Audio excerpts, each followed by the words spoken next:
广播警告声响不停，光是10月4号当天，高达30次广播警告破纪录。因为解放军一整天下来，派出56架次战机侵扰西南空域，可说是最多的一次。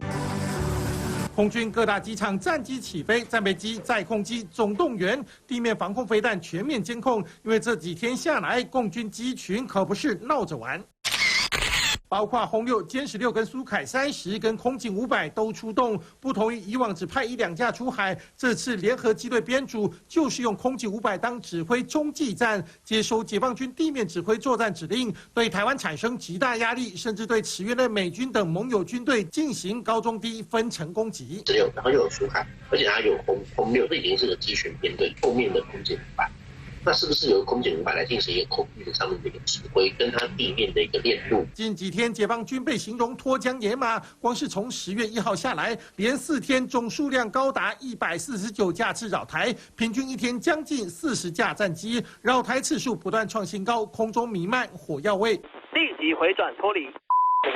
广播声飙出脏话，国军慎防擦枪走火，甚至下令必须承受第1级，待确定敌机进犯意图明显，行使自卫反击权。那么样频繁，的确造成蛮大的一个压力，这压力也是对我们来讲一个助力。攻防一体的这种操演，刚好利用这些时机，也对这些航母打击群。第二个就对台湾，因为台湾最近的国际的